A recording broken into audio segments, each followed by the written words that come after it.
Hello everyone and welcome to my channel. This is the first live video that we're doing and it's basically a Premier League roundup show.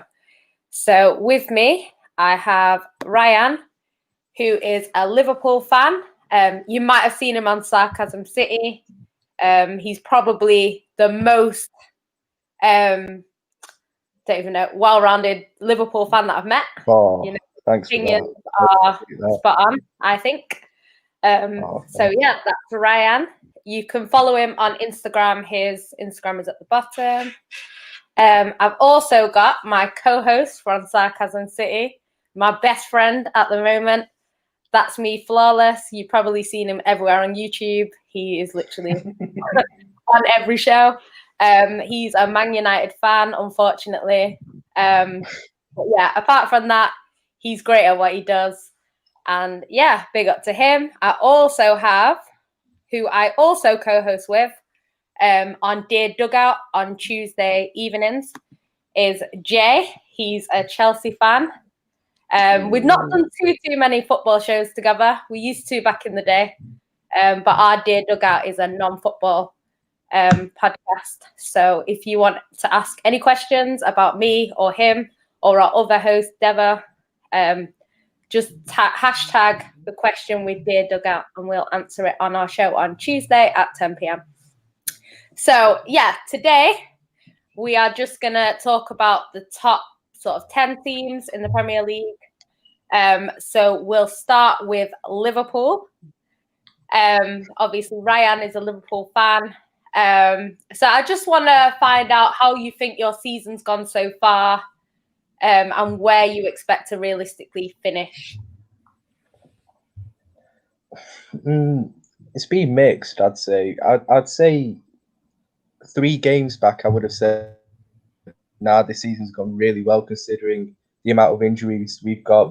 For example, when Van Dijk got injured, you're like, well, what's going to happen? But we ended up finishing top of our Champions League group and, having a good run of form in the league and being top of the league. But the last 3 games have kind of like put a dampener on things in terms of the way we've played, the results we've got.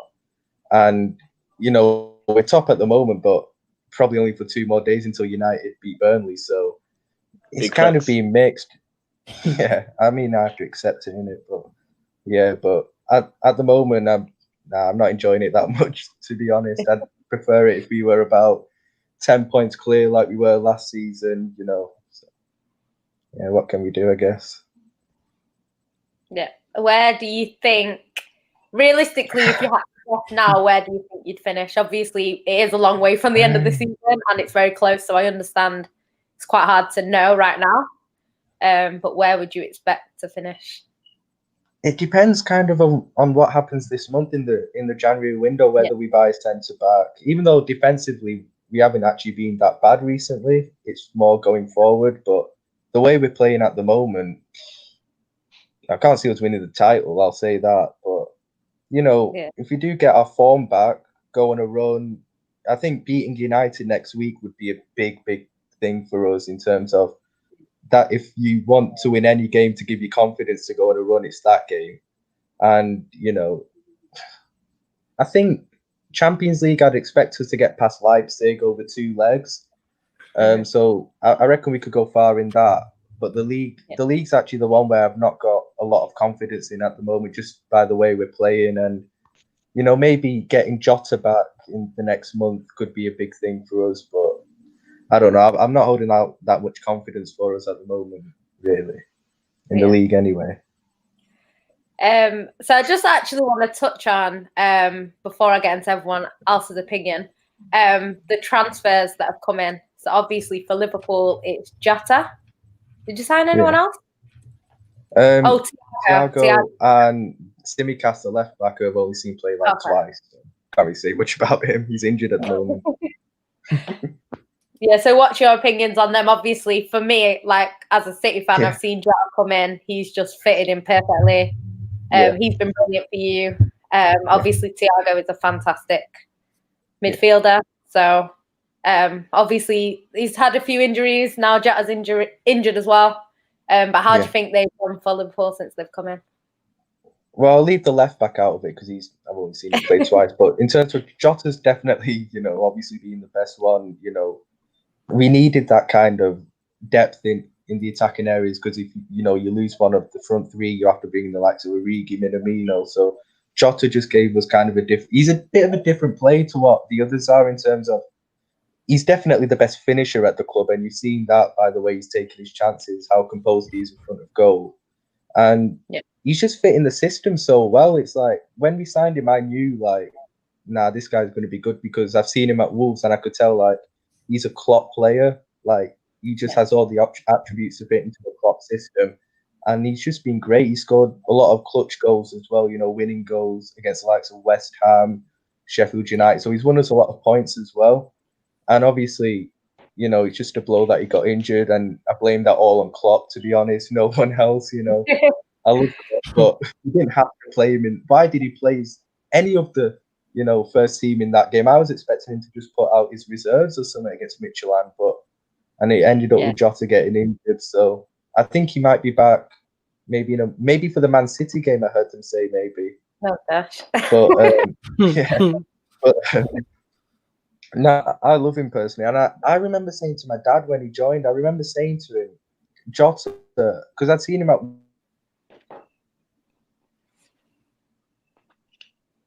Don't know if it's my camera that's frozen or his. Is it his? I think it's Ryan still. Oh, okay.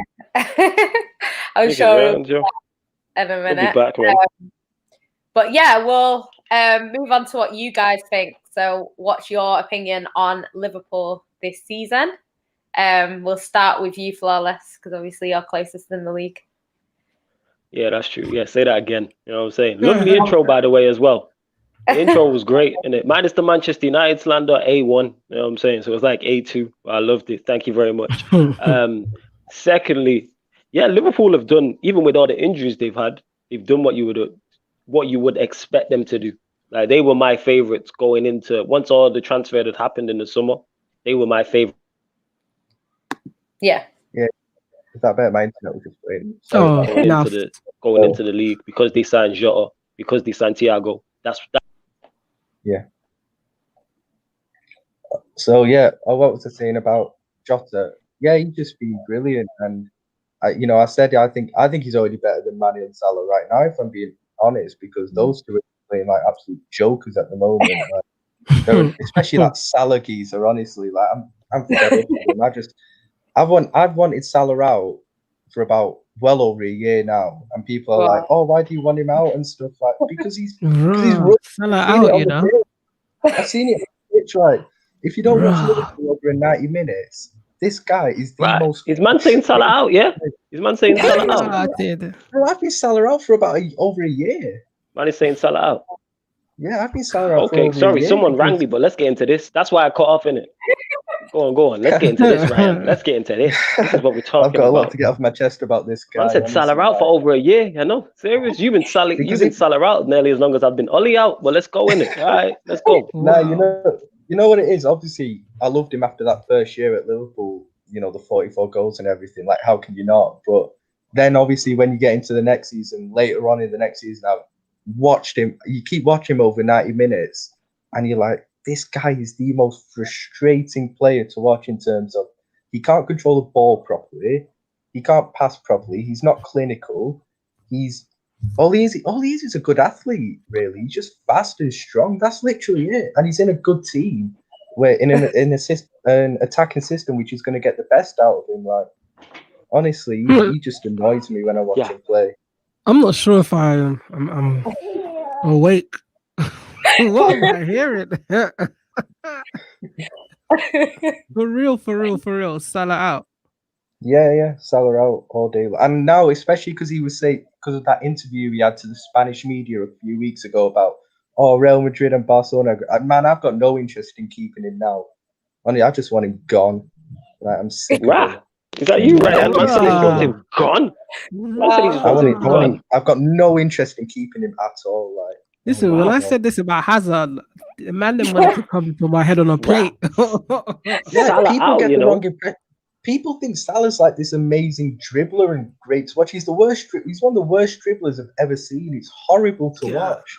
Literally, You say he does control the like ball with his shin pads. I get what you're saying. Yeah, it's like he's dribbling as well. He's close control. It's like watching a horror movie. It's just, he should come with a parental he guidance. can't be that bad. The way you're making out to look like he's Yakubu or something. Traumatizing to watch, honestly. Whoa. Oh my god. Trust me, he's not the biggest. He's not the Liverpool player I dislike the most either. There's a lot of other ones as well that are frauds. So yeah, Right, I won't get having it. Well, it sounds like Salah's right up there. Nah, the one thing about Ryan is he comes for players and he doesn't hold back, which I like. Yeah, serious.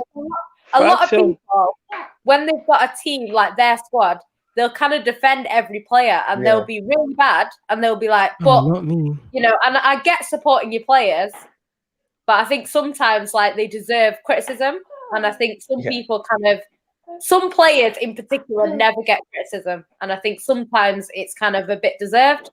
I'm not one for slating my players myself, but I will criticize them if I'm not playing well or they make a big mistake that costs us the game or something. Then I will say, they did that.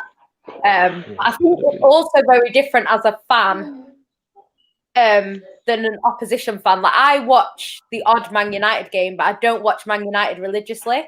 So when United are telling me like, "Oh, McTominay is shit," even if I see him play against City and he plays all right, he probably isn't the best player, because if he's only playing well against City and they're watching him every week, they know more than me. Do you know what I mean? Like I've been bigging up Gundogan for some time now, and people were like, Gundogan ain't all that. And then I think recently he's starting to get a little bit of ratings, whereas he wasn't getting it before, because people don't watch him every week. They just watch him now and again. It may be a big game where he might not play so well. And then, that way they'll think, he's rubbish because he didn't play that well in that big game that they watched. So I kind of get it. Obviously, this is why I'm asking you about your clubs and then asking the others what they think, because obviously it might be different. So, Jay, what's your opinion of Liverpool this season?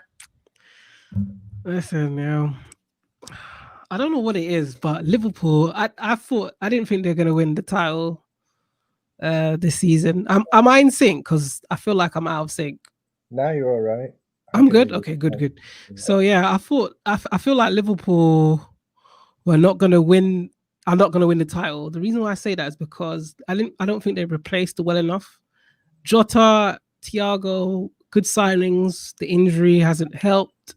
Van Dijk is a big miss, as we can see, which is why they haven't had a win in the last 3 games, right? 3 games, yeah. So, boy, all I'm saying is, I said this at the beginning of the season. Who knows? They might turn it around when their signings come back, but I don't think Liverpool are going to win it. I know I had said at the beginning of the season, I actually want to say something as well. At the beginning of the season, I said Chelsea will win the league. The reason why I said that was, with the players that we signed, I believe that they can go on and win the league. Like, why not? Like, if Leicester could win the title, then why can't Chelsea go on and win the league? Because the players we recruited were really good. But optimism. No, but that's the thing. Like, and then everyone's like, "How could you say that?" I'm like, but every team, every fan backs their club. Look at Liverpool; they were saying they're going to win it for like 30 years, but and did they ever win it until now? So why can I not back my team? And obviously, as time went on, I see that Lampard clearly is probably, this job is too big for him, and he's not getting the best out of the players. So I don't know anymore. But I said, I don't know who's going to win it. I just don't know. Normally, normally about 10 games in, I could tell you, but I can't right now. It's like one month Tottenham's top, then the next month United's at the top, then we've got Aston Villa. I don't know, man.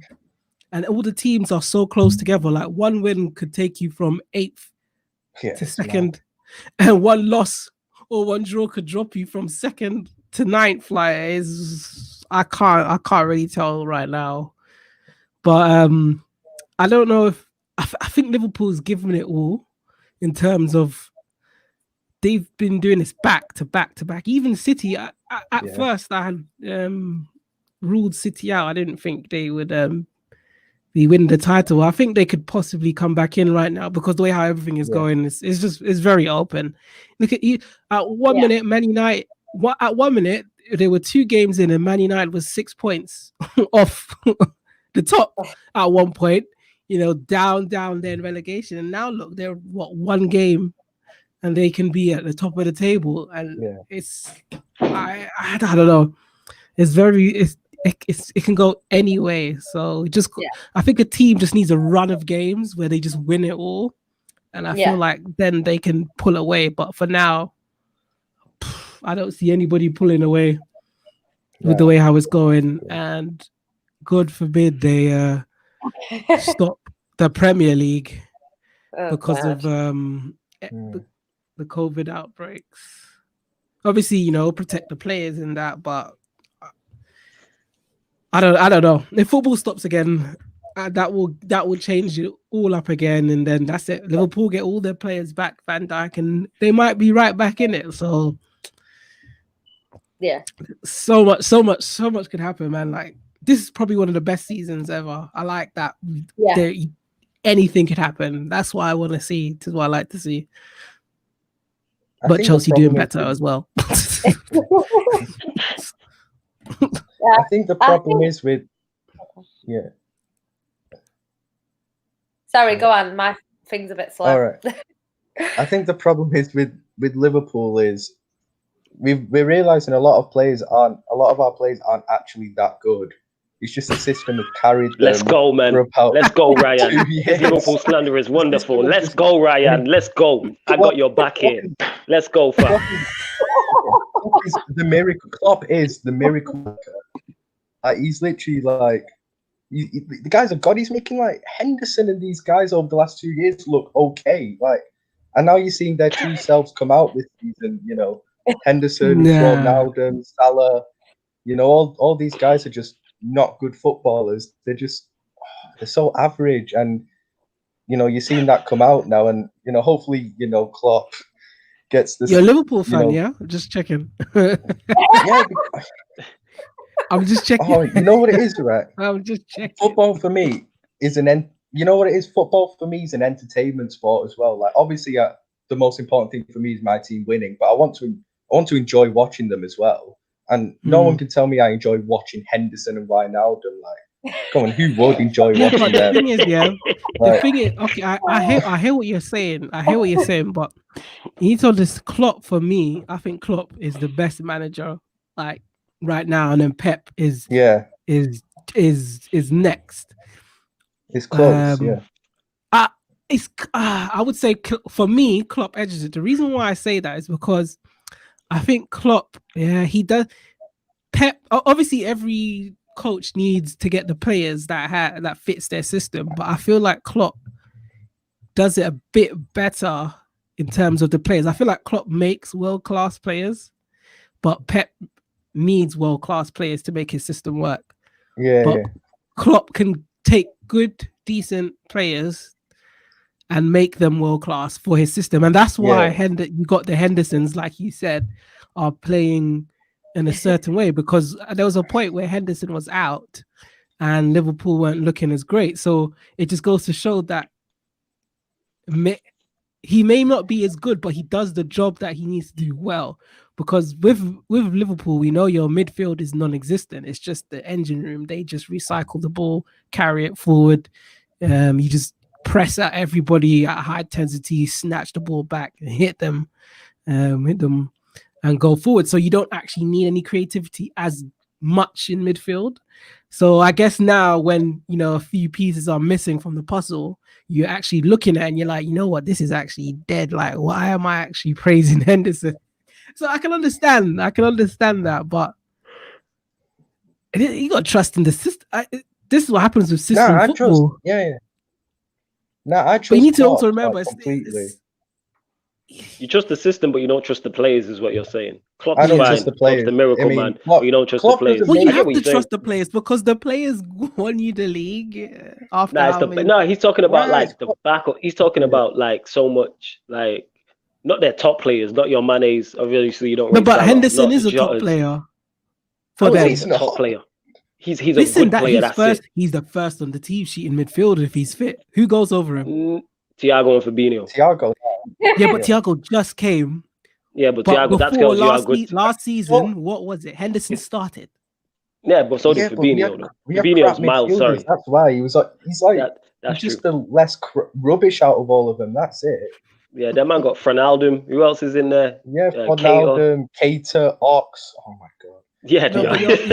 but that's what I'm trying to say. That's what I'm trying to say. Your midfield was never ever been that good, but it was just the engine room of how your team played. So you had like your midfield was always with Henderson, Fabinho, and Ronaldo, right? Yeah. I'm offended. It was mainly those three, right? And I'm guessing that's why Klopp bought Thiago to bring in the creativity. I guess. Yeah, man. That's what's needed. He realized he needed something else in there because their midfield is very work. But like what he figured out was that people are gonna stop their fullbacks because that's their creative side. So bringing in Thiago from a Liverpool standpoint was a very genius move. That's why I tipped him to win the league title because I'm like they added what he needed. They added Thiago. They added Jota.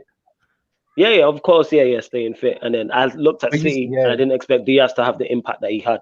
But he's had a fantastic impact there. But I always said it anyway, it'll be between those two. I said if City don't win the league, Liverpool will win it. If Liverpool don't win it, Manchester City will win it. To me, it's still between those two.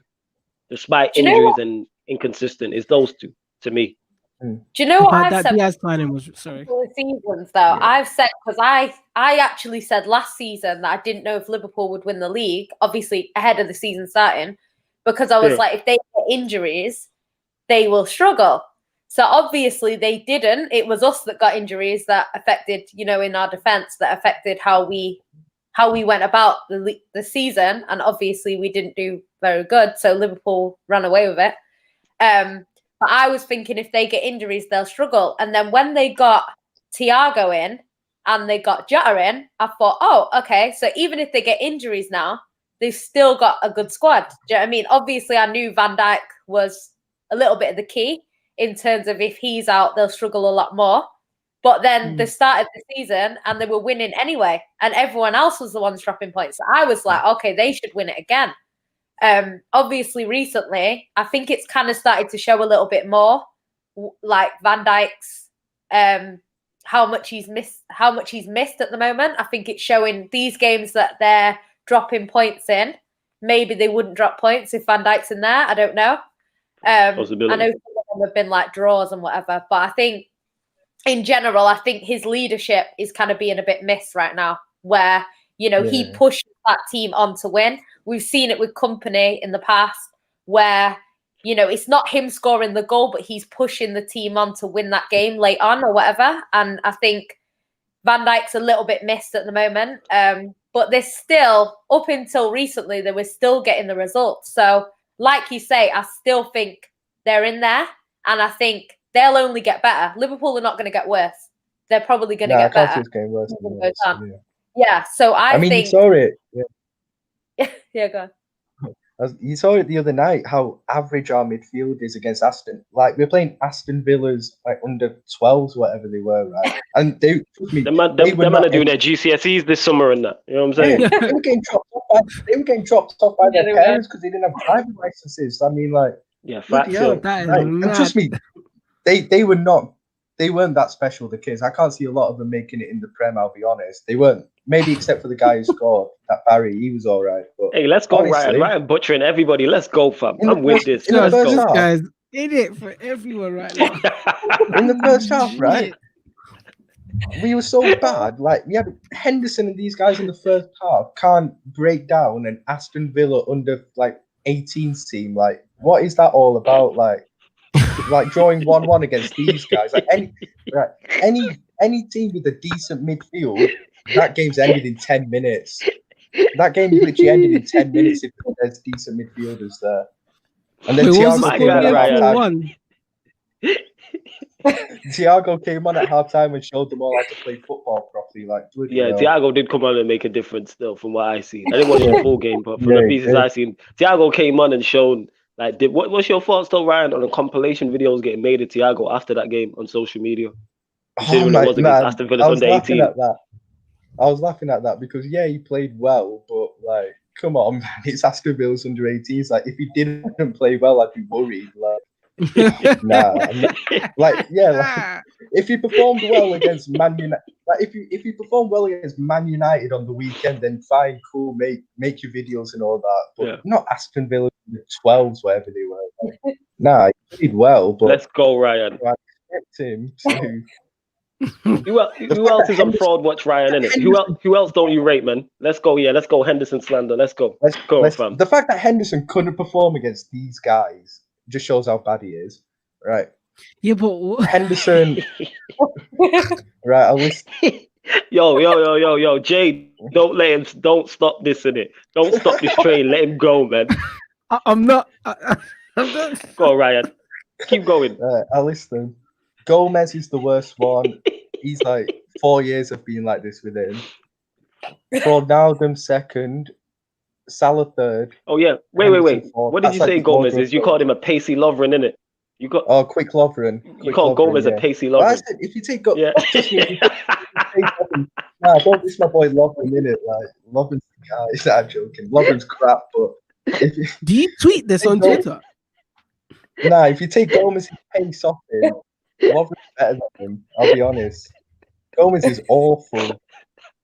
I don't know. You know what? Man called him a pacey Lovren, you know. A quick Lovren. Nice. I just want to ask a question. Do you tweet any of this on Twitter? Huh? You tweet this on Twitter? Twitter, bro. I don't have Twitter, my days. Bro. I'm getting it soon. I'm telling you from now. Yes, you need to get to it. If you put this on Twitter, you are gonna rattle every Liverpool fan, because I'm telling you, the Liverpool fans on Twitter, they cry for everything. And if you were to go on there, they'll say, "Nah, you're not a Liverpool fan. You're trolling. How can you say that? Henderson's our best." Yeah, we ain't getting over that. Man called Gomez a pacey Lovren, you know. No, but you know what it is? A lot of our fan that is brilliant, yo.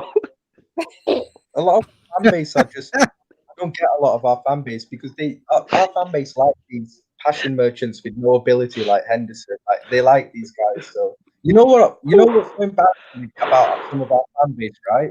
In the summer, obviously we were struggling to get Thiago in because we were struggling to stump up the money. So there were reports saying that we might have to sell Gini to get Thiago in. And there were some Liverpool fans like, oh, I'd rather keep Wijnaldum than get Thiago. I mean, do these guys have any ambition for our club? Like, yeah, that's if they wild think still. This stuff, like, oh my God, our fans just like these passion merchants, innit? Like, what can you do? That is wild still. I love this. I like footballers. You're probably the first Liverpool fan I know that actually talks real. They'll all be here saying that no, this person is the best. Nah. Oh Jesus, yo, that is bad for you. I got that all off my chest now. I've got it all off my chest. I'm feeling all right, man. Anytime you need to get off your chest, just shout me in it. We'll just do a random show just cause in it. Yeah, Ryan rants. That's what we'll call it in it. Yeah, man. Ryan. Just get it off your chest. I like that. You know what I'm saying? I like that name. Yeah. Oh, man, called Gomez a pacey Lovren. Yeah, go on. I'm Sorry. I'm gonna get some of the comments quickly because Comrade says big up Yan and Ryan. I think up Conrad. I don't even know if you were on it at that time. Big up to you three. I think this is before everyone was added. 187 Gangster Grip. Finally a video on Yan City's channel. Yeah, it's been a long time coming. That's why I wanted to get it done today. Comrade's hating on De Bruyne again. Wazzy says SK massive. I've not lived there for a long time. Nakiba Sim says big up all of you guys. Comrade says Yan City can buy Slabhead. He's really fast and is the English company for free. Now we're good. 187 Gangster Crit says can't lie, City are looking good right now. I don't mind as long as those Scousers don't win the league. You don't have much to worry about at the moment. Neat Quart says first live. Big up to him. Comrade says Salah's head is in Madrid. Yeah, it has been the last few games. Yeah, now he can go there. He needs to go. You know the funniest thing about Salah thinks he's good enough for Real Madrid and Barcelona. That's what That's what makes me laugh. He thinks he's good enough for these guys. Like, I promise, I'll make you a promise right now. I'll say that he probably is. He's not good enough for them. Oh no, he is, man, he is. Nah, you know what? I promise you this will happen.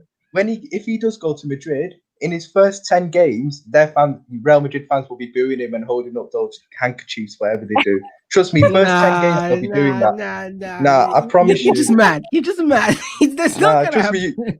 When that happens, you'll be coming back to this video and saying, "Nah, he was right." That will happen. They booed Ronaldo. They did it to Ronaldo. Yeah, they do. Gareth Bale. You guys are much better than Salah. No, don't get frustrated. You know what? Maybe you're right, because I said about Hazard. I was like, when at Chelsea, I was like, listen, even guys. Hazard's better than Salah. I don't know about that one, but I was saying, guys, stop hyping up Hazard. The guy he's great, but he's not world class. Hazard for me isn't world class. Wow. I would say world class is here, and Hazard is like just there. And him going to Real Madrid has only just proved what I said. Like, the guy is awful over there. The guy's awful. It's not more slander. This is great. More slander. Fantastic. Keep this going on that. Let's go.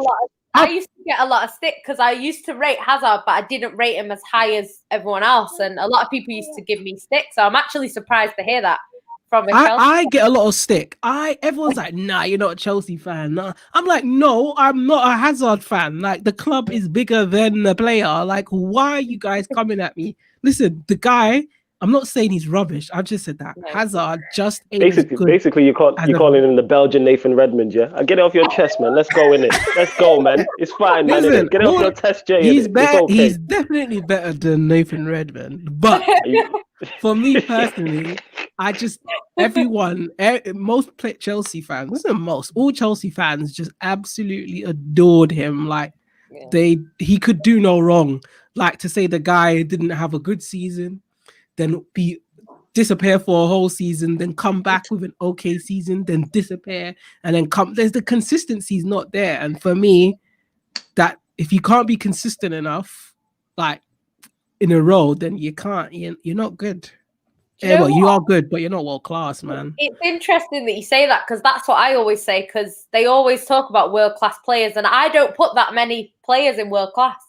Like, I really don't. And people always say, like, oh, well, this guy's world class and this guy's world class. And I think, like, part of being world class, like you say, is consistency. It's consistency. Why Messi and Cristiano Ronaldo are what they are, which is kind of a world above everyone else, is because they're consistent. Is there. Yeah. Goals are there, and they're just a mile above everyone else. Like, I think Messi in one season had something like 90 something. That is unreal. Like, in this country, if you score 25, you're winning the Golden Boot. 30, you're definitely winning it.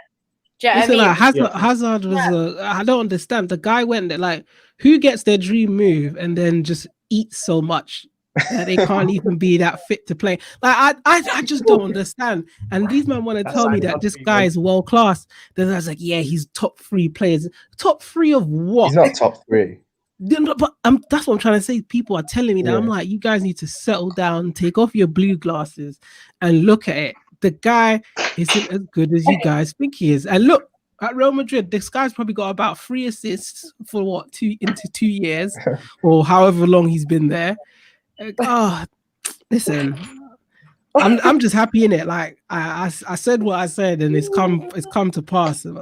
It's like, bring him back to Chelsea. No, him being at Chelsea is probably detrimented us in terms of when Sarri in the last sectors of in the last bits of the season with Sarri, because it was just play through Hazard. Yeah.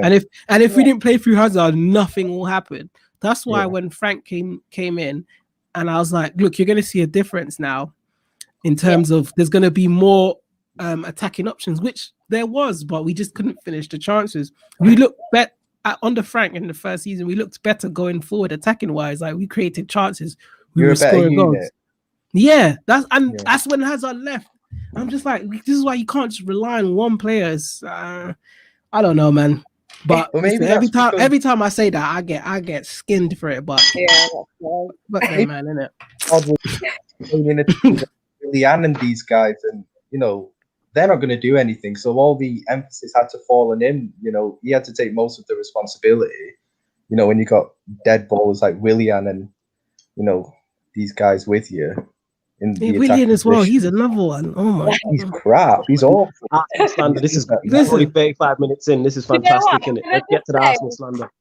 Can I just say before we move on, somebody actually said, I think it was Devo, I'm sure it was Devo, or maybe not. Someone said anyway that how can a free signing be the worst signing? Like with Willian. Listen, there's a reason why he's free, innit? Like it's like Kolasinac as well. He was free. It's There's because they signed Willian on a 3-year contract as well. Serious Willian, he's had like a 3-year contract. Do you know what? Like, funny? His best season was the last season before he left. So I'm just thinking, he had his best season at 30, 31. So if that's happening, that's it. If that was his best over all of his years, then that means he pushed himself. He ain't gonna get any better. And now look, I don't know, innit? That's an Arsenal problem right now. So I'm not fussed. Definitely. But like I was saying, like I just like Ryan, the Chelsea squad was so dire. Everyone's like, oh, I'm like, no, our squad is dire. If you look at it, like Pedro, Alonso, like the guy's a murderer. How is he still playing? Like, I don't understand. Wow. I cannot stand Alonso. The guy's trash. Like, if I was to go and tell you our whole team, I'll go through our team, I'll probably cuss them all because for me personally, I just don't think they're good enough compared to what we used to have. I'm happy with the replacements. Ben Chilwell's been decent. Mendy's come in. I wouldn't say he's the best, but he's looking decent. Timo Werner, even though he hasn't been firing, but all the replacements that we've brought in have potential to be better, and that is what I'm excited about the squad. But before, it was just old players, and they were just bad. They were getting from bad to worse season to season, man. Yeah, we might as well touch on what I was saying before for Chelsea, considering that we've already kind of spoke about Chelsea. Where do you expect to finish this season? How do you think the season's gone so far? And where do you expect to finish? Season so far, when Frank came in, I said, and we had a transfer man, I was like, listen, yeah, this season is a free hit. I originally thought we were gonna come in 6th because the players we had were awful. Yeah, he managed to bring in some youth to rejuvenate the squad a bit. So I'm glad about that. But I gave him a free hit and I said, next season you have to come in top 4. So he has to come in top 4. I don't know. He can come 2nd, 3rd, 4th, as long as he finishes in there. It doesn't matter. Finish in there. And what's his name? Abramovich could evaluate whatever he's going to do. But he has, for me, with the players that we have, Sutton needs a trophy at least. This is just fan expectations. He probably has a different expectation because this is his 3rd year in management. And all the fans are like expecting him to deliver something. I'm not expecting anything. When I say we'll win the title, I didn't say we must win it. I'm saying I think we should win it. Yeah. And if we don't, I can understand because this is his 3rd year in management. I don't expect much from him. Yeah. But it'll be nice to see a trophy, It'll be nice to see a trophy. I'm not gonna put him on the levels of Mourinho and Klopp's and the high-end managers, because then you're just setting yourself up for failure. And that's why there's a civil war going on now. People saying Frank in and Frank out. Everyone's just crying about it. I'm just like, get a grip, guys. Just get an absolute grip. Why are you fighting over this? The guy is 2nd year and 3rd year in management. Like, get an absolute grip. Yeah, I think obviously, from my perspective, I think Chelsea, like you say, I think they'll get better. Some players settle in faster than others. I think next season we'll probably see these new players that you've bought settling in, and probably. I think you'll do better next season. I think I'm not sure with your owners, because I know they're not very happy to kind of leave managers in jobs when they're not successful. Because to win the Champions League and then get sacked, to me, is crazy. You know what I mean? I know that he wasn't probably built for the long-term success that Chelsea want. And that might have been why they kind of sacked him at the time. But I think that, to me, was kind of crazy, because I thought I would have at least given him the full season after winning the Champions League. So, yeah, I don't know. Ryan, what's your thoughts on Chelsea? But what has he gone on to do afterwards? That's what you got to ask yourself. Yeah. What has he gone on to do? So maybe that was the right decision. Yeah, maybe. That's a fair point. That's a fair point. Chelsea's a weird one for me. I mean, when they made all those signings, I was like, they are great, really good signings. But I did know that it would take time for them to gel. But I think Lampard is showing he's out of his depth. He is making a lot of mistakes there. There it is, Ryan. He was waiting for the Super Frankie Lampard butchering. He was waiting for the Super Frankie Lampard slander. Let's go. Let's go, fam. Let's go. Yeah. Like, I look at Chelsea's best striker for me is Giroud by an absolute mile. Like, he's the best striker. But yet, he doesn't play him enough for me. Like, he should have played him in that Man City game up top instead of Werner, who I just think is a complete fraud. I don't rate Werner at all. It's actually, believe it or not, it's actually Havertz is the one that I actually think will come good. I think Werner will just flop, because the thing is with Havertz, right? At least we know Havertz's best position is a number 10. Like, we do know his best position is a number 10.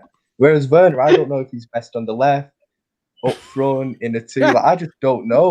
Like, on the bench, Ryan. That's where he's best. On the bench, fam. Bench, innit? Like, bench Werner. Bench, fam. Yeah, bench. But the guy's like Salah. He can't control the ball properly either. Like, he's totally correct. Limited. When I watch him, like, he's a pace merchant, literally. That's why he did well at Leipzig, because in the Bundesliga, everyone plays high lines. Like, they're so naive. Even the relegation teams do it. So Werner actually enjoyed that with his pace. Like he enjoyed it. So, yeah, and he's not even clinical either. It's not like he takes every chance he gets. He misses so many chances as well. So I can't see him doing it at Chelsea. But I actually think Chelsea, even though I didn't think they'd win it this season or really challenge, I can see him winning it next season, because forget Werner, but they'll have more money to spend. And as long as I think they'll get rid of Lampard anyway and bring in a top manager. But then you look at Chelsea, do have a lot of individual brilliance, like Pulisic, Ziyech, and these guys.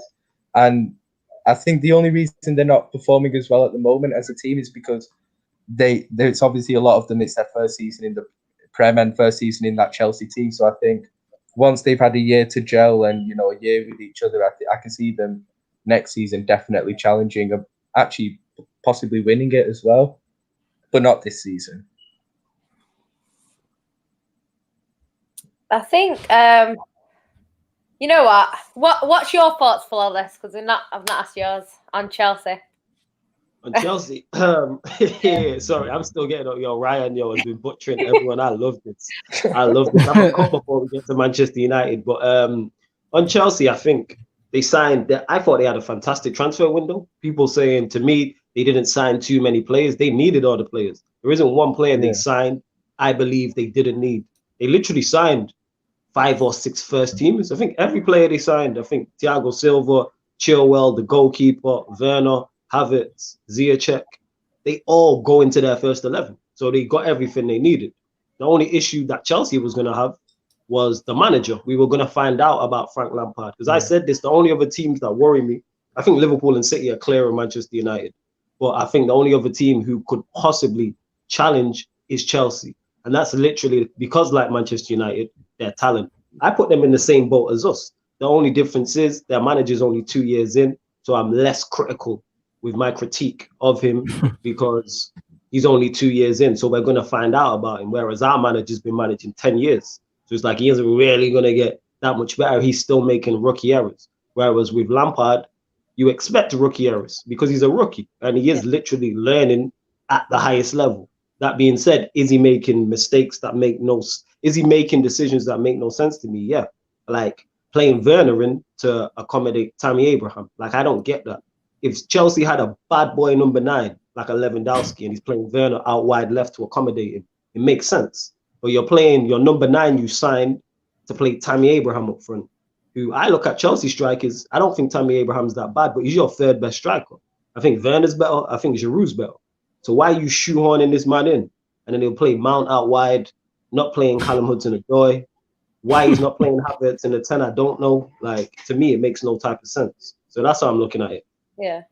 Do you know what? I agree with that because I've said on a Chelsea show, actually, I said I think with Lampard, it's almost like because he's made the signings that he's made, it's like he's backing them regardless. Like, they're going to play every week. And I think, like you touched on, Ryan, I think Giroud is the biggest threat going forward in terms of your attackers. And I think if he'd have played against City, that game wouldn't have ended the way it ended. I can tell you that because we have quite a small team in general. Obviously, our defenders have got a bit of height, but we have a small team. And I think Giroud wins that header in a corner and can potentially put it in. So I think I've said that maybe because he's brought these players in, he's kind of like, I need to play them, you know, and even when it's not working, he's still playing them because he's like, no, it's going to work. It's going to work. And I think sometimes I did suggest maybe like he plays them in like the Champions League or something where there's not as much pressure to win, especially in the group stage. If you've already won, especially in the group Chelsea were in, kind of getting used to playing in them sort of competition. Then in the league, just play what you know works. Giroud in the Premier League works. Do you know what I mean? So for me, I would play that. I would play him. I think Callum Hudson-Odoi looks very good from what I've seen of him. Obviously, I don't watch Chelsea every week. But yeah, I think when you get new signings and they come in and they don't work, you know, it's not the worst thing to kind of take them out for a little bit and, you know, play them in competitions where, like the FA Cup, the Carabao Cup, the Champions League, where the pressure to win is not as much. I think this season in particular, I think with Chelsea, you know, like we were saying, it's so close at the top that 2 losses and you could be looking at being where Arsenal were, and a few losses, you get, you know, you're in a relegation battle. So I think it's one of them things where the Premier League's a little bit more important for me, in terms of, well, especially for Chelsea, and they need to be getting top 4. Really, there's no point being in the Champions League this year and then next season you're playing Europa.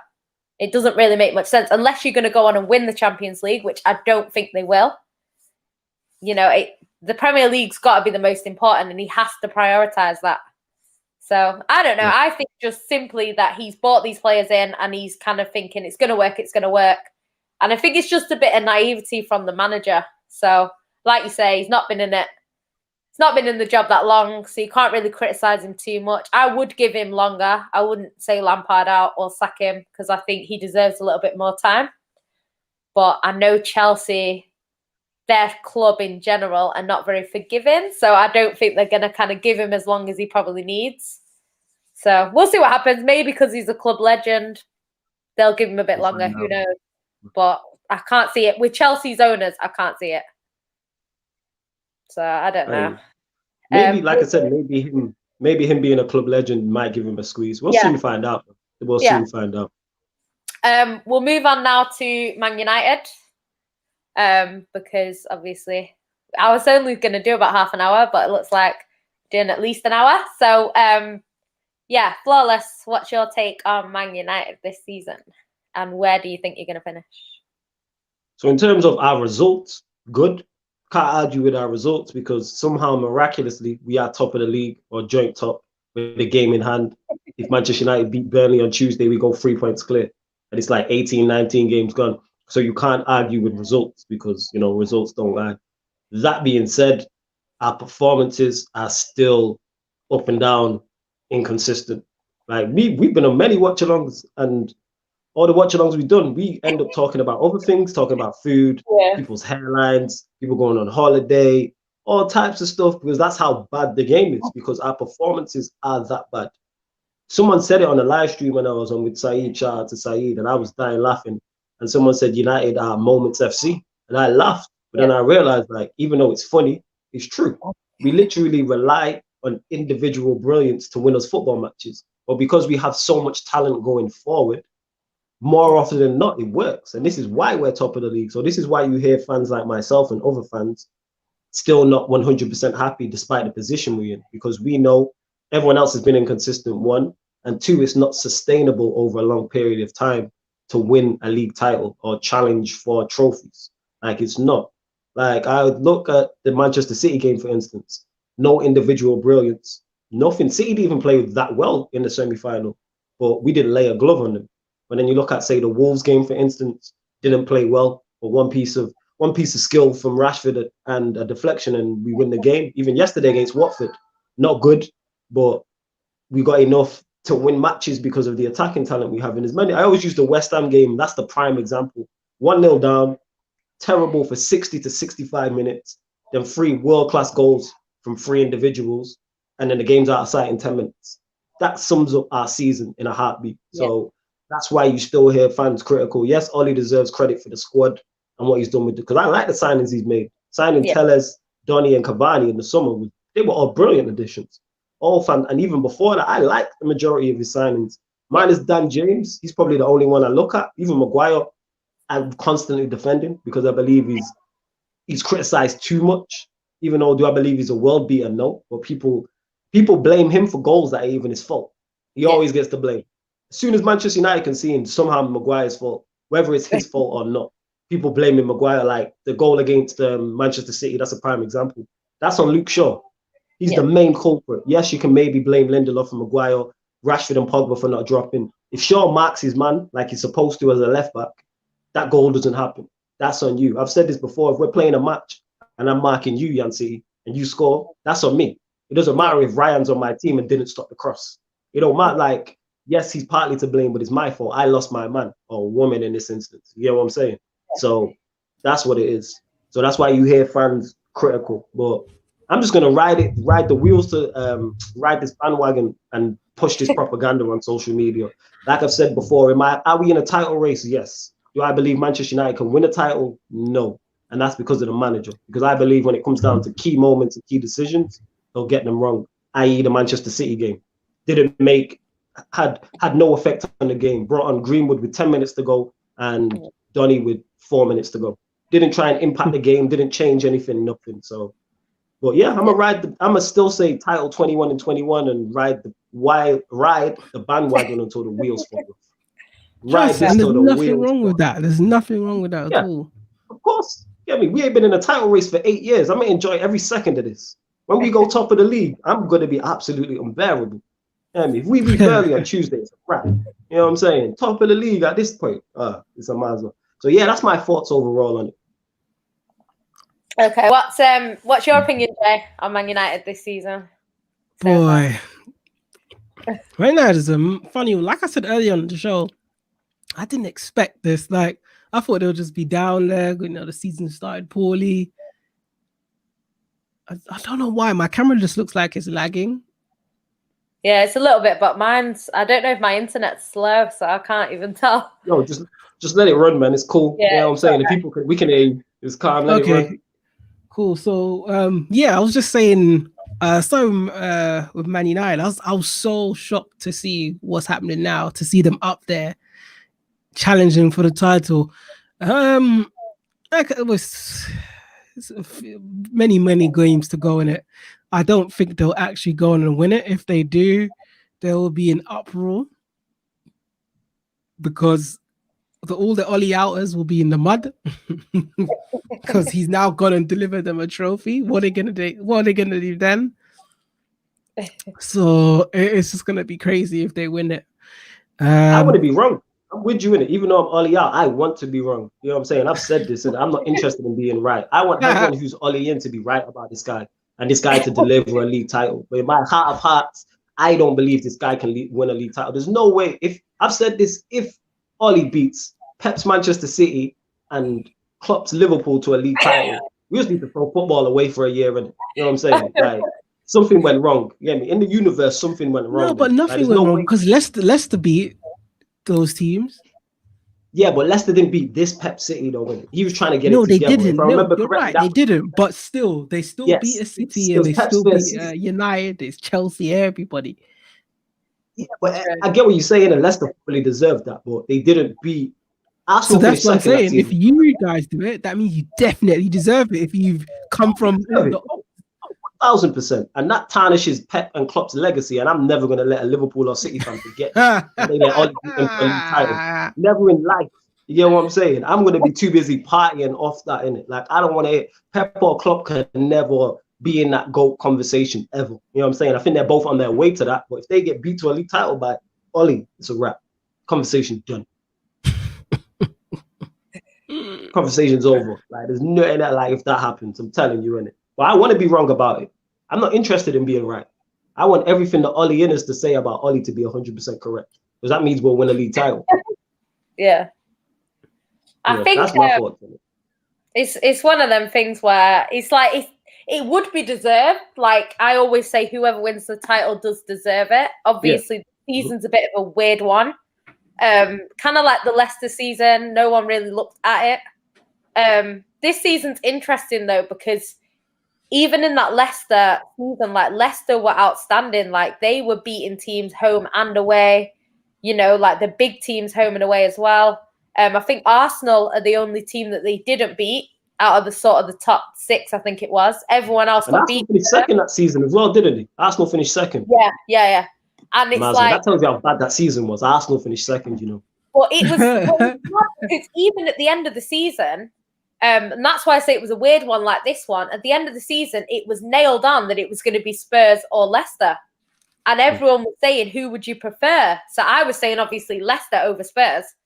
And obviously, when we kind of got into the sort of last however many games, all of a sudden, Arsenal ended up coming out of nowhere and finishing above Spurs. So that season was very much like this. And it could be like that. If it gets to the end of the season, say, for example, it's like this at the end of the season, one poor result from Liverpool and Man United are champions. Do you know what I mean? If City win their games in hand, it could be a draw from Man United. So a loss from Liverpool, a draw from Man United, and a win from City, and City win the league. Like, it could literally be that close at the end. I hope not, because it's too much stress as a fan. But, you know, it'd be entertaining for the neutral kind of fans. But, yeah, I think towards the end of the season, I do think people will start pulling away from the others. I don't mean pulling away as in they pull clear at the top. I mean, like, you might have your sort of Liverpool and Man City, like you say. They might end up, Jay back 1 sec. They might end up pulling away maybe from like your Chelseas, your Tottenhams. You know, I don't know who it's going to be right now. I'm assuming it's going to be City and Liverpool. It could be United and Liverpool. It could be, you know, at this rate, anyone's kind of up there. It could be Chelsea and City. You just don't know at this point. But I think people will start to kind of pull away at the end by at least 5 points or whatever. And then there'll be a title race, like a proper title race at the end. But right now, it's very open. And like Jay was saying earlier, 2 results or even a draw, and you can be going from like 4th to 9th. So it's a bit mad at the moment. We'll go on to City now, because I don't want to keep everyone too long. Obviously, as a City fan, I don't think the season's been as bad as it looks on paper. I think City at the beginning didn't start well. De Bruyne has come out recently and said that they were just not ready for the season. I think you could see it. They looked tired. I'm not using it as an excuse, but they did look tired. They looked like they weren't ready. The results at the beginning were very inconsistent. I think we won our first game 3-1 against Wolves. And then the next game, I think we drew. And then I think we lost to Leicester. So we just didn't do too good at the beginning. And, you know, it kind of, for me, I could see that Pep changed things, and you could see that he was kind of trying to change the way we play, and it wasn't really working. We were conceding stupid goals and stuff like that. Then he brought Diaz in. Diaz has completely transformed the back four. He's been absolutely brilliant. Gundogan's been on fire this season. Cancelo is brilliant. You know, I always you've been talking about Gundogan for a minute. You've been saying this about Gundogan for a while. Saying that. I kept tweeting Cancelo's sick, and then he'd have a terrible game, and I'd be like, like the minute I tweeted it, crap. So I was like, right, let me just not mention Cancelo ever again. But yeah, but you could see the talent was there, and I think, like, in particular, you know, this season's just been a bit of a weird one. Everyone's been inconsistent, thankfully, because if they weren't, City might be a little bit further off than where we are. But I think overall we've done okay. I think the results have got better. It seems to have clicked a little bit more going forward. We're a lot more clinical than we were at the start of the season. And therefore, I've always said at the start of this season that City should win it. And it's not because I don't think Liverpool will win it, or because I don't think anyone else has a chance. It's simply because we didn't win it last year. And City realistically need to be coming back and winning it this season. That's the way I see it. You know, we can't really, there's no point in going 2 seasons back to back if you're then going to let Liverpool win the next 2 seasons back to back.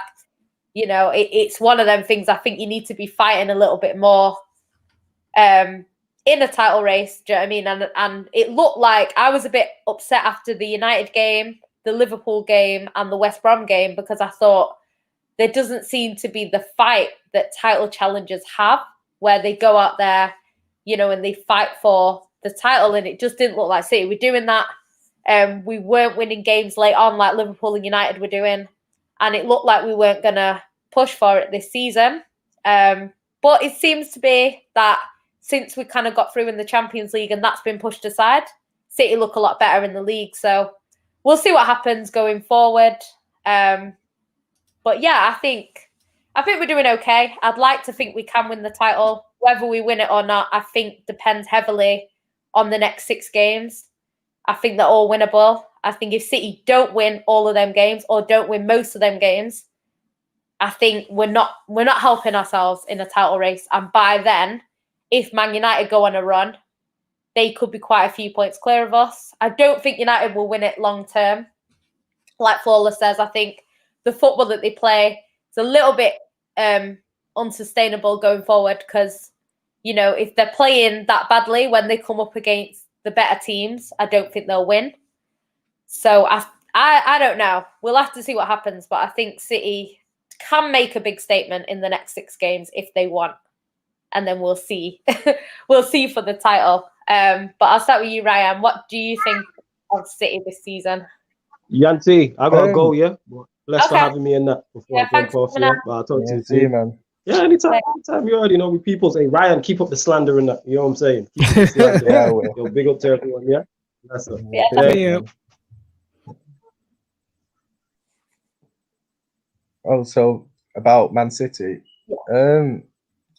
Look, there is that horrible feeling I've got in me that United are going to win the league. And maybe that's just face speaking, you know, because they're the team at least want to win it and kind of preparing yourself for the worst in a way. But if I'm being honest and, you know, thinking with my head, I think Man City will win the league, because I just think at the moment you're getting it. It's all clicking at the moment. I look at your defence and I'm like, you know, the big criticism of Pep over the last few years has been his defensive signings. Look how much he spent on centre backs and full backs and all that.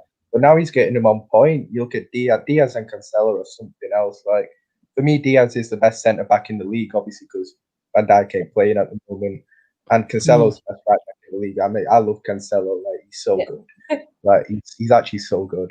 And I just think you just good all over the pitch. I think there's maybe 1 or 2 positions where you can maybe upgrade, like left back. But I think how, you know, the big criticism I had of City this season was, you know, going forward, even though you were missing chances and you say you weren't clinical, I was watching games and thinking, they're just not looking as kind of penetrating up front. They're not creating as many chances as they've done over the last few years. But now that's coming back. All your attacking plays are clicking now. And, you know, when you've got Aguero coming back from injury as well. You know, that's like that secret weapon you've got that you can just bring out, and especially for those big games in the clutch moments. You know, if he gets on the end of the chances, he'll win you the big games. You know, for the titles. So, you know, I think City are looking very, very good at the moment, and I think if I'm thinking in my head, you know, I think that City are the ones to catch at the moment. And I look at the next few games as well, and I think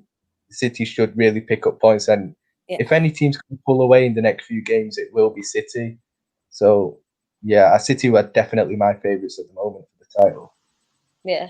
It's just because this season's been so close. It's just you don't know, because in 3 weeks' time, you could be saying, City are now 9 points off. Like, it's crazy. You just don't really know. But I think, I'm hoping that you're right. You know, I'll get some of the comments and I'll ask Jay what he thinks. So Jay Fresh Stunner says, big up yourself. Shutter Yan, big up to you. Rashid says, you don't know the thing. Big up to you too. Jay Fresh says, Gundo, silky. Looking the player from 18-19. Yeah, 1-1. Big up to him. Says, Yannicka knows football. Seeing the smile is just a nice bonus. She knows the thing. Oh, thanks for that. I appreciate it. Jay Fresh Stunner says, Van Dijk isn't going to be on it right away. He's going to take a minute. Yeah. People think he's going to be back soon. Yeah, like he's not. I can't see him playing for the rest of the season. Like it's a bad injury. Like people are getting over their heads watching him training on bikes and stuff like that. There's still a long way. Is that Van Dijk? Yeah, there's still a long way to go for him yet. Yeah, I don't think he'll make it this season. Yeah, and even if he does, he's not going to be up to speed. So yeah, it affects people differently, because I know Leroy Sané had a similar injury, and it took him ages to get back. But then when he did come back, he's looked all right. I still don't think he's back at his best. I know Bayern Munich fans are not too happy. He's still scoring because he's a goal scorer, but I don't think he's back at his best. Luckily for him, he's got a long time to he's got a long way in his career left that he can properly recover and hopefully be back to his best. I think Mendy is another one, hasn't been at his best. You see signs of it. You see games where you think, glimpses of it, back, but he's not back to where he was. Yeah. But yeah, go on. All right, I've said about Van Dijk. Yeah. Mendy is a one that's fallen far. Yeah, he's really struggled since that injury, because before that he came in, he was great, and then he got injured, and don't get me wrong, he has the odd game where he looks good, but it's not consistent, and I think it's partly to do with him kind of being in and out of the squad as well. I don't think that helps, but yeah, he's just not been the same since, and hopefully for your sake, Van Dijk comes back and he kind of has more of a Sané where he kind of comes back in. I heard that it's not as bad as Mendy's, because I think Mendy's both of his teared, whereas Van Dijk's, I don't think he had a full tear. So I think he should be back a little bit sooner. Maybe I think Sané's might have been like Van Dijk's, where it's not as bad.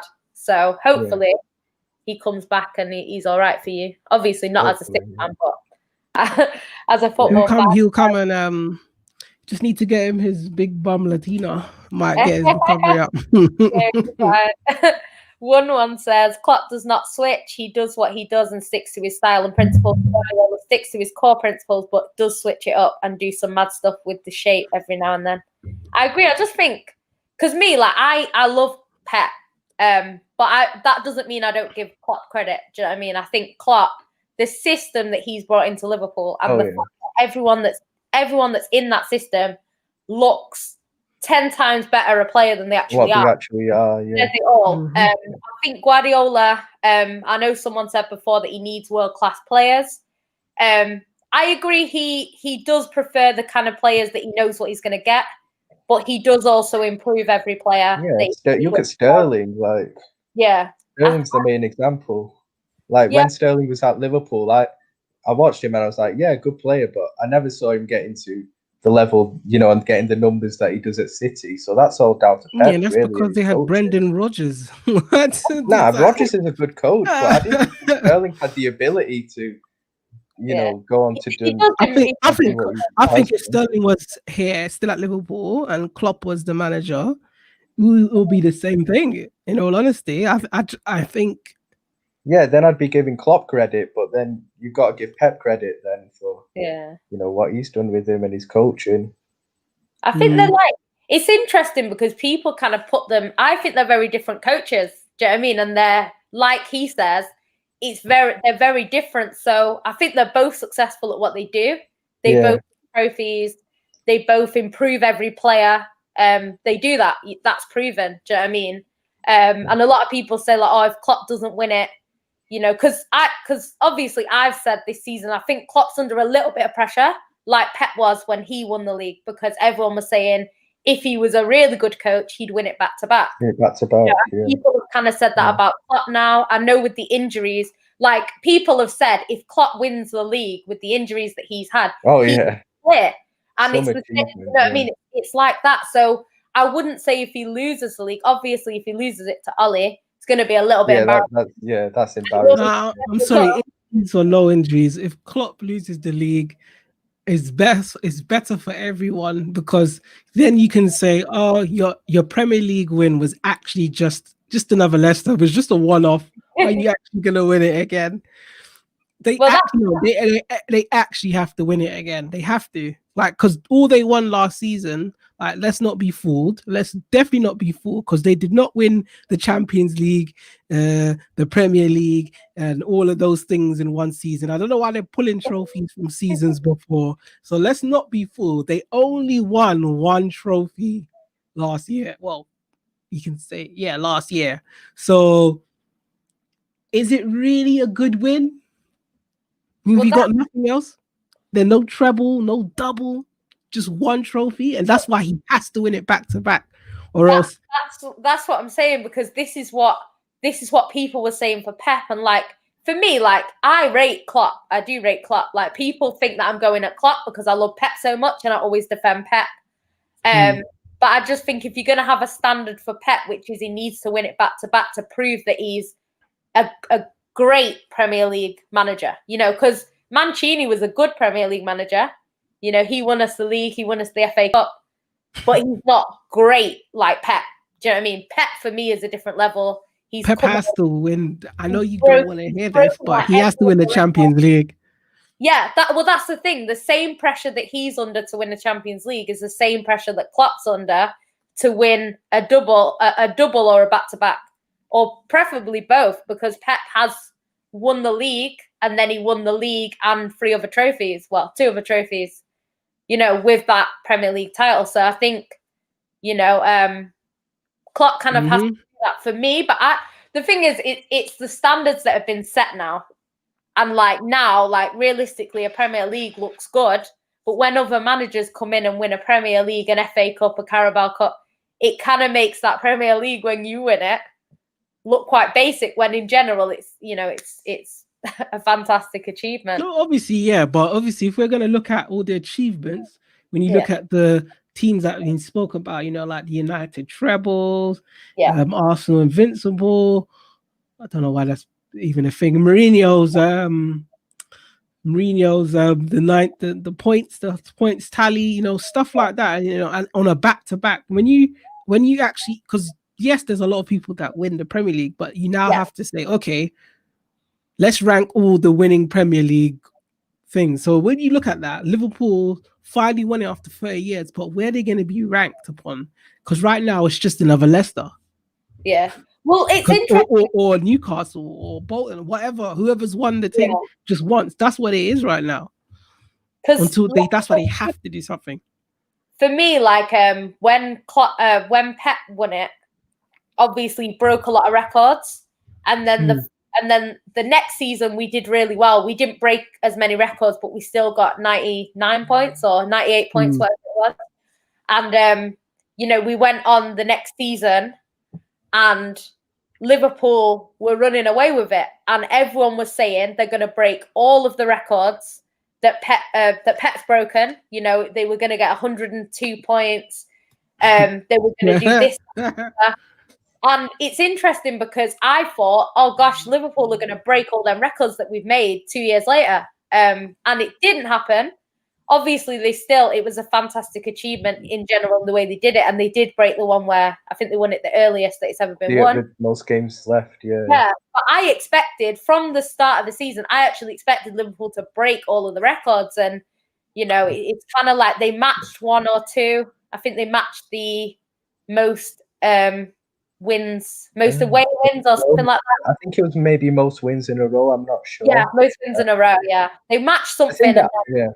One the or thing two. that I was most disappointed with Liverpool last season is the fact that we only won the league. I know that sounds a bit spoiled, but it's like because of how early we won it, I expected us to we can even put more focus on winning, the Champions League, going far in that again, trying to retain it, maybe get the FA Cup or something, win multiple trophies in the season, and obviously we couldn't do that. That hurt more. I wasn't really bothered about the 100 points and all that, but it was the fact that we didn't really challenge for any trophies, which other trophies which kind of annoyed me more. Yeah. So, especially when you have the league kind of wrapped up so early. Yeah, exactly. It's different if you're in a title race, because you have to. So like that season where you lost out to City, a little bit. That was a bit more understandable because it was like you kind of prioritized the league, and then when the league was over, you went for the Champions League and obviously won that. That was a season. Can you imagine that being having 90-something points and still not winning the league? Losing only once in the season. What? It's like that season. It's the 3 last seasons where we've won the Champions League and Prem. We were a lot better, I think, and the season was better in the season we won the Champions League because we were so close to winning both. I can't criticize the team in any way for that season because you can't do any more than get 97 points and not win a league title. Like that's unheard of. So that's actually good, 97 points.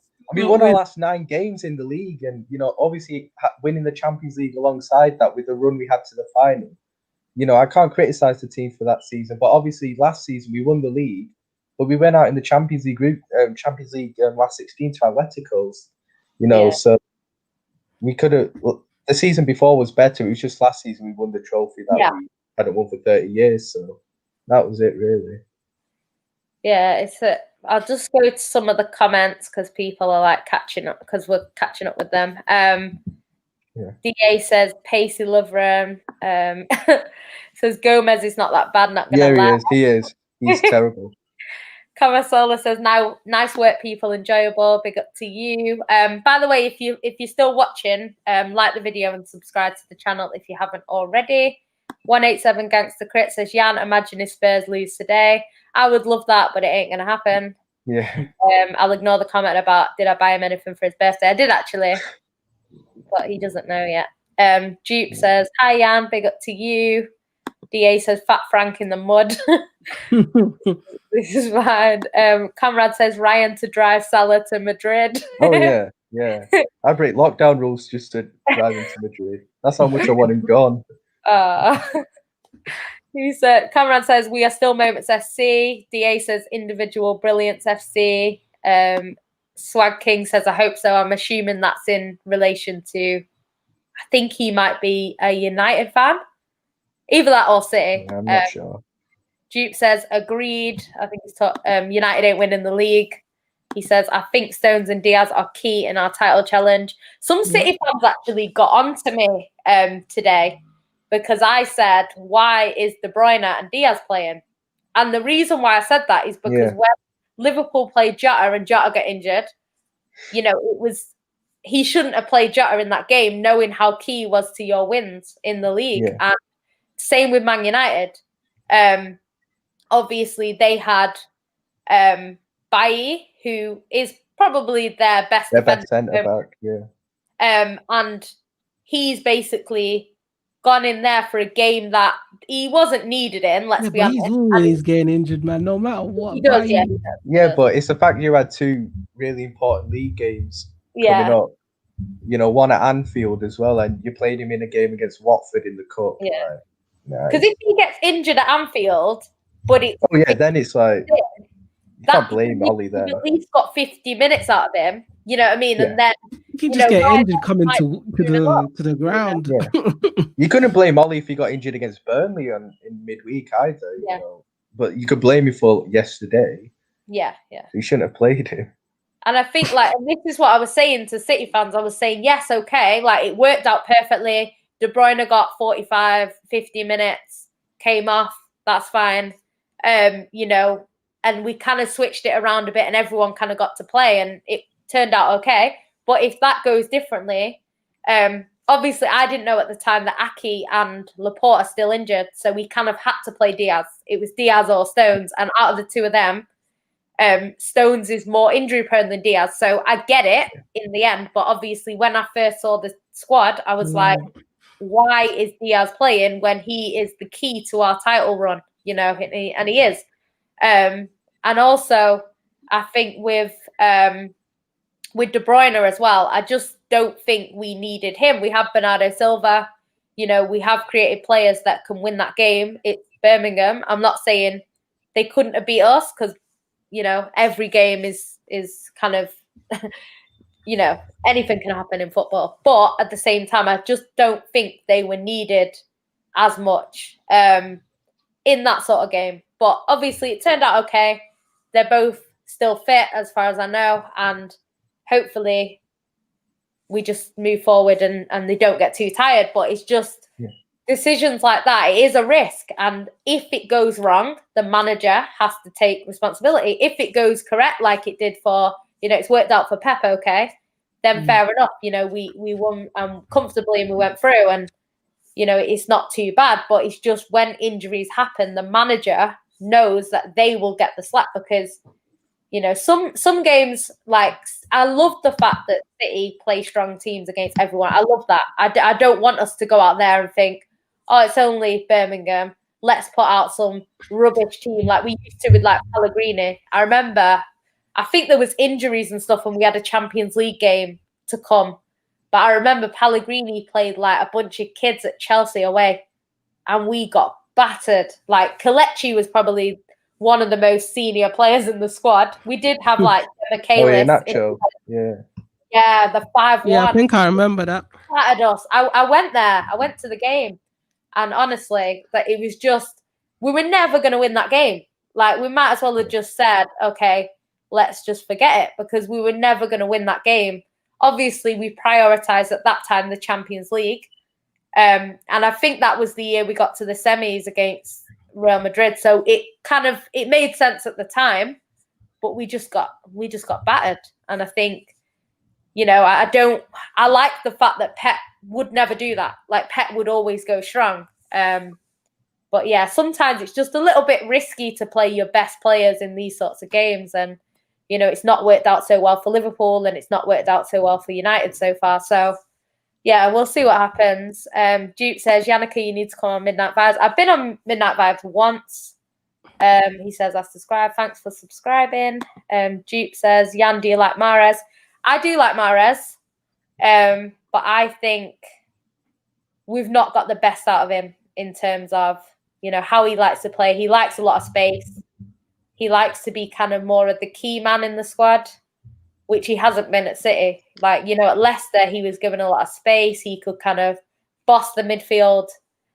He's not really been able to do that at City. So I think he kind of blends in a little bit, you know, into the background. He scores some key goals for us, I can't lie. But yeah, I think for his sake, maybe he should move on. I'd take him. Get a you can swap him for Salah. Oh, yeah. I love Mahrez. I really like Mahrez. Mahrez really is good player to watch. Really good player to watch, yeah.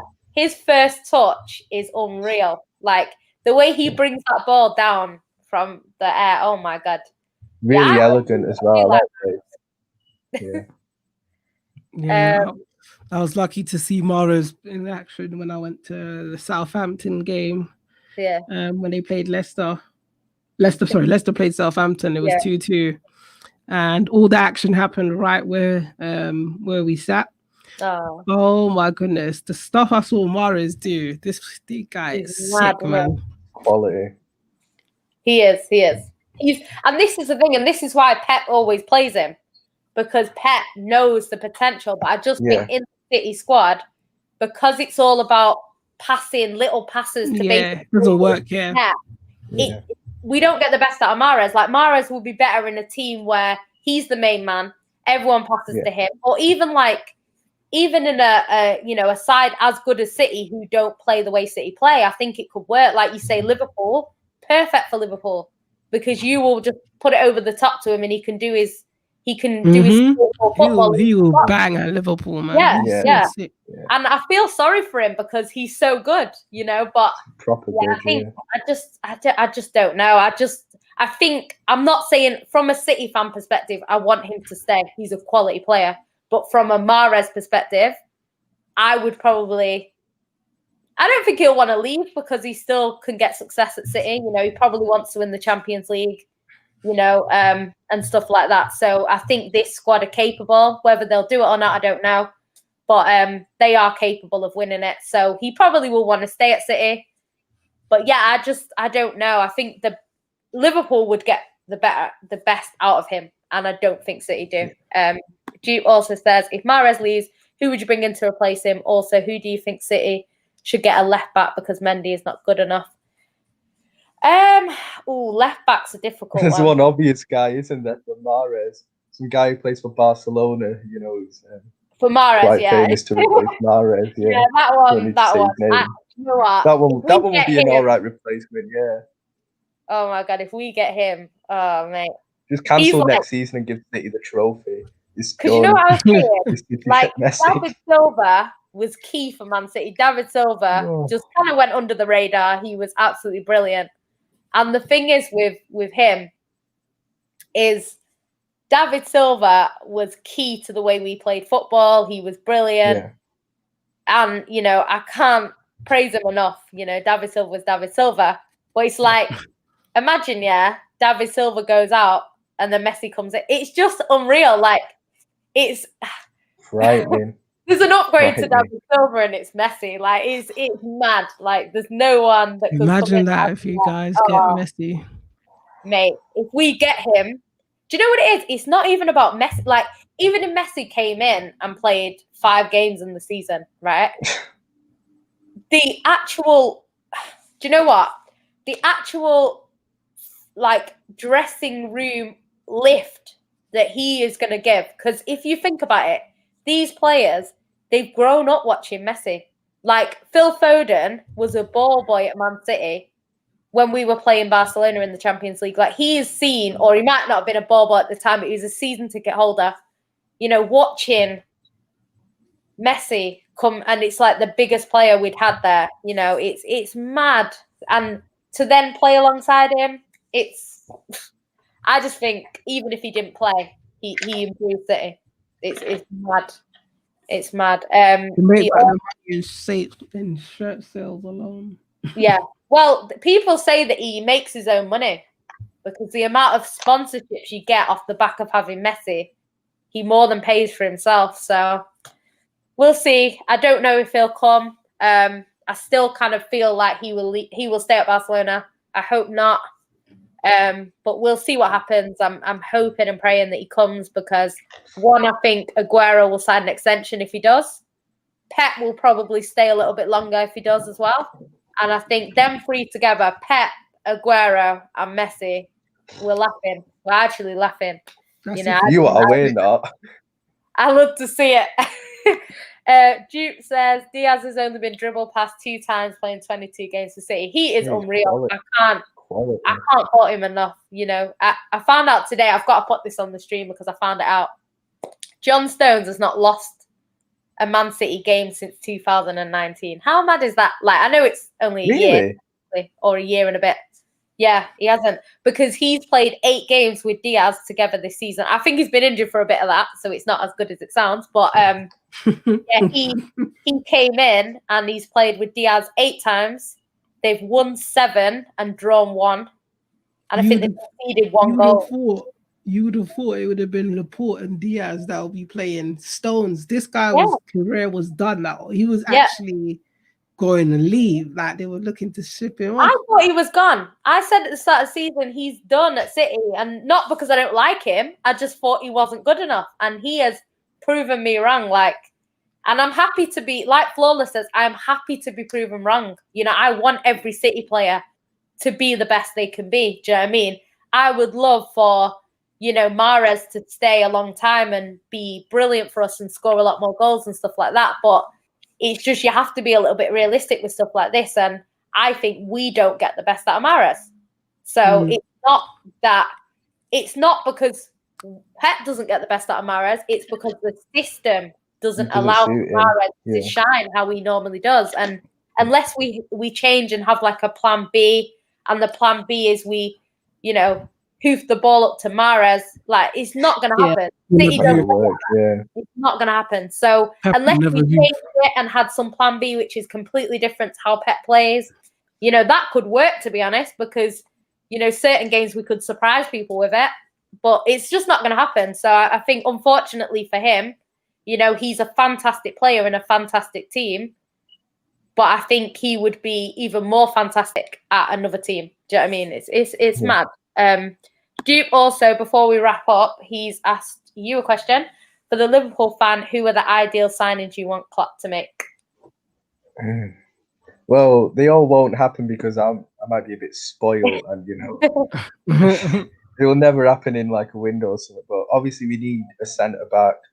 The obvious choice for me would be someone like an Upamecano, and especially when Van Dijk comes back, Van Dijk and Upamecano as a defensive duo would be something really good. And plus it would push Gomez down the pecking order even more.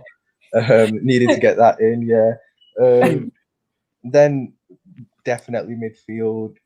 Look, hopefully Van Alden leaves, so we'll probably replace him. I think the likes of Keita might go as well, so we'll probably need, to replace them. My dream signing would be someone like Jack Grealish for that.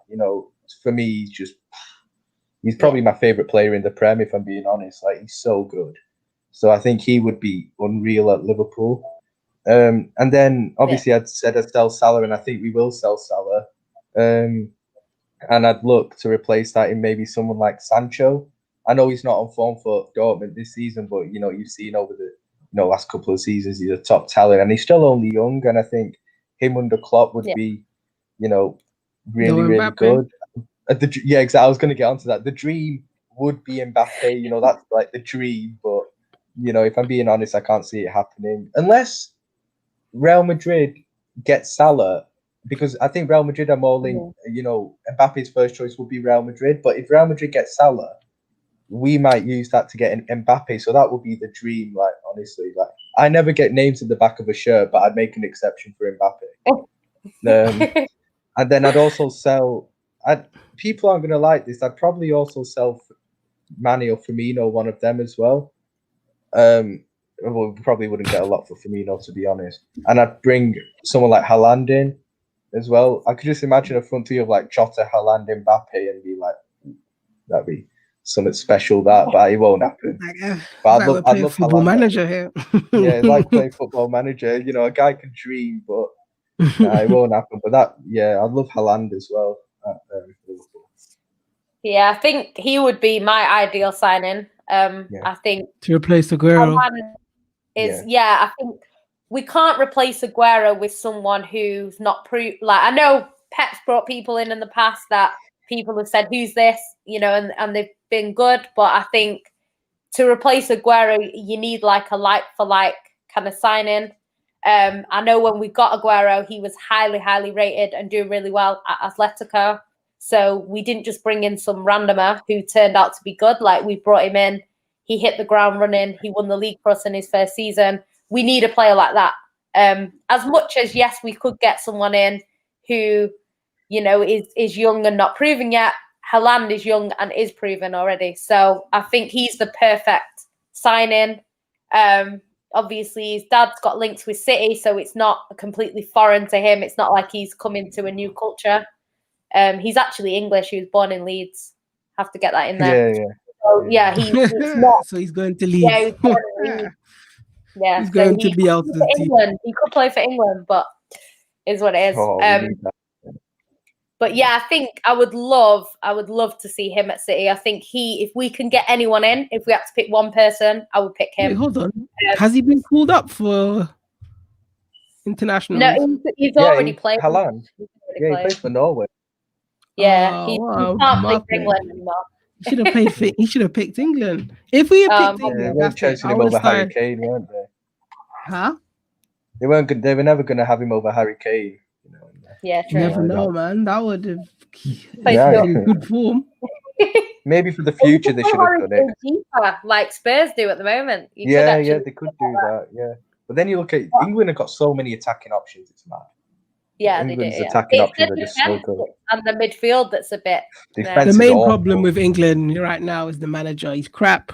He's a fraud. I hate him. I actually despise him. He's actually crap, and I think that's what holding back England now.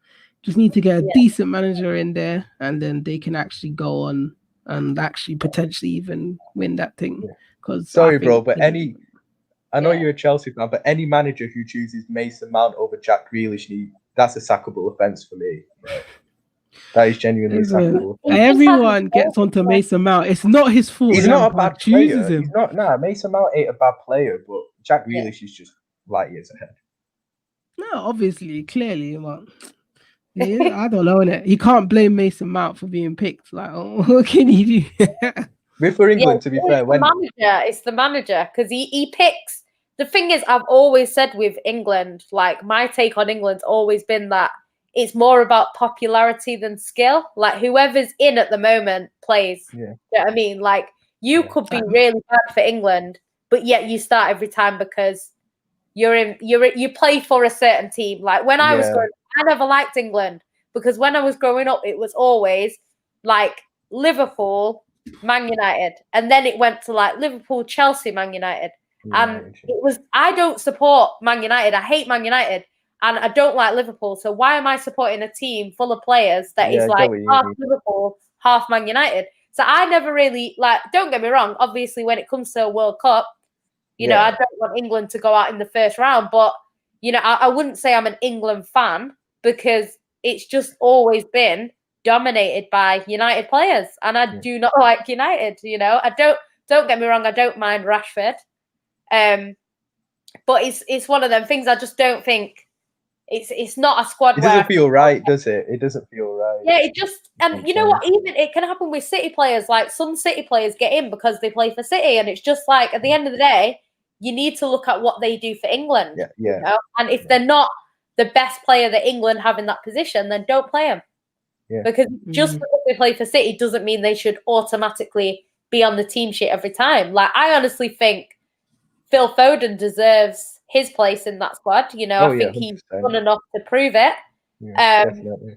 But that's not because he plays for City. That's because he is a quality player, you know. So I think it's because of the system, or can he actually hold it outside of the system? That's the problem. Because some players are really good. They're even better in a system. But then when you play them elsewhere, they're just like garbage. I think when he's coming for England so far, he's done really well. That's why I know Foden is a quality player because he's done it for England, and you know, obviously not at the top level because he wasn't in the first team, but he kind of bossed that youth World Cup that they won. So he did really well, and I think when he came in, he scored in his debut, and I think he got an assist. He did something. He did a madness when he came in. Obviously, it's early days. If he starts playing for England regularly and he's not good enough, I'd expect him to get dropped. I wouldn't expect him to just keep playing because he's a City player. And I just think that's the way England's always been. It's always been a bit about popularity. And I think that's why people don't really take them that seriously. I don't know what Grealish has done, but he hates Grealish. He hates Grealish. I don't know what he's done. Maybe he's maybe he said that he isn't good enough. I don't know, but he doesn't like him. And for that reason, until we get a new manager for England, I don't think Grealish is going to find himself in that It's a shame because for me, Grealish and Harry Kane are England's two best players. So if you don't play one of them, bloody hell. But to be fair with England, if your best two centre-backs are Maguire and Gomez, bloody hell, the standards are on the floor then, aren't they? Like, there's only so much you can do at the end of the day. I hate Southgate, but standards are on the floor when it comes to defenders nowadays. Oh no, it's not great. Let's just answer a few of these questions, then we'll wrap up because we've been on a long time. Yeah. Dupe says, "Who do you think Who do you guys think are the dark horse in the Champions League? Good question. That. I don't know. You see, you can't. Bayern Munich are hard to look past, but I think we could have everyone a chance. but I think Bayern City. Munich. I think City and Liverpool both have a good chance of it. It's quite an open competition because even Bayern Munich, like they're very good, but they don't seem as good as last season. Yeah. So I think PSG could. I think PSG in my dark. I don't think Bayern Munich will retain it. I just don't. Yeah, I think they're good enough to, but I don't think they will. I don't know who's going to win it. I honestly don't know. I think PSG are my dark horse. PSG are my dark horse because I think them getting Poch in with Neymar and Mbappe. Yeah, I think PSG could do it, especially having gotten to a final the year before. I think PSG. I think Bayern are my favourites, obviously, but I think PSG could surprise a lot of people, especially with bringing Poch, who got to a Champions League final with Tottenham, having made no signings. He can definitely do it with PSG and Neymar and Mbappe. So I'd go PSG as my dark horse. I don't think this team will win it. It's true. Now that Poch. I think they've got a good chance of knocking us out. I hope not. But Mönchengladbach look really good. They beat Bayern the other day from 2-0 down. So I'm not saying they'll win it. They definitely won't win it. But I wouldn't rule out Real Madrid because they just, even when they're bad, they could still win it because of their pedigree. So I wouldn't rule out Real Madrid either. I don't think Barcelona can win it. Even when they're bad, they can still win it. But Ronaldo's gone, so no. You know what it is with Real Madrid that's really strange? Like, because they almost went out and then they kind of just stayed in. And I'm sure, I might be wrong, correct me if I'm wrong, but I'm sure the season that Liverpool won it, they didn't do that well in the group and then they went on to win it. So sometimes... Are you talking about Liverpool? Yeah, Liverpool. I'm sure you won it. You didn't do that well in the group. No, we only just got through. We had PSG, Napoli, and Red Star Belgrade, and we lost all our 3 away games. We won all our 3 home games. So we finished on 9 points, got us through, and we had to beat. I was there at the Napoli game, the last game where we had to win to go through. Honestly, that game was mad tense with Alisson with that save at the end. Like, bloody hell. But that's what makes me think that Madrid have a chance because sometimes, like City, always sail through the group. We always the group. We always win pretty much most of our games. We don't find it that difficult. But then when we go through to the latter stages, we struggle. Whereas teams that kind of struggle to get out of the group, it's almost like it pushes them to win on. Yeah. So I'm a bit. Sorry, what were you saying, Jay? I was saying, was that the season when when Liverpool lost 3-1? No, I think it's the one that they won. I think it's the one that it's the one we won against Tottenham. Oh, okay. I thought you were telling me about the Real Madrid one where you had them in the final. One more. One says, facts, it's a bit of a popularity contest. Some players will sell more shirts than others. It's business. He says he's good enough. I'm assuming that's about Foden. Foden's definitely good enough. Could be about, I think it should be about Foden. There's one more question. Foden or Grealish? Yeah, it could be Grealish, I'd say Grealish, Dupe says, for the Chelsea fan, who does he want as the ideal replacement for Lampard and what are his thoughts on Werner? So we'll answer that and then we'll wrap it up. Who even said I want Lampard out? Maybe he leaves after he leaves, in it. So whether he gets sacked right now, if the board was to sack Lampard, I always said, who actually comes in? Is there anyone that can come in right now and actually do a better job? If they identify that person, then do what you want to do in it. It's your club. Werner, I don't know, man.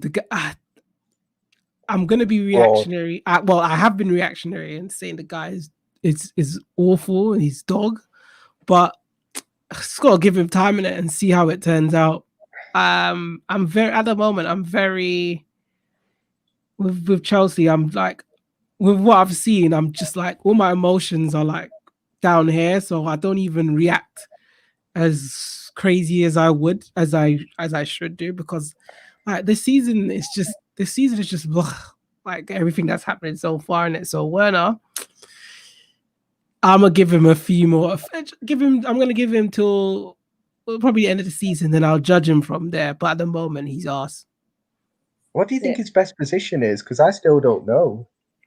Like I think that whole position thing is bullshit because okay, he plays on the left, but when he takes the shot, he's not taking the shot from the left. He's in front of the goalkeeper. So at that point of the game, he's now in the middle. So I don't understand this whole play him in the center. Like it don't make a difference. Like he's not gonna shoot from the left. So it's because if you put him on the left wing, then you have to drop either Pulisic or Ziyech probably. And for me, you have to play those two. After what I saw today, I would say I can't believe I'm going to say this. Maybe Pulisic needs to get dropped for a little bit. Have Ziyech on the right. Try, if you're going to keep playing Werner, play him up front to give all the fans everything that they want. And play Callum Hudson-Odoi on the left. And then see how that goes. I think that's the last thing Frank could try. And if that don't work, then I don't know for him. And it's going to be a rough season. But thank you guys for coming on. We'll wrap it up there, obviously, because we've been on a long time. But thank you for coming on. Yeah, thanks for having me.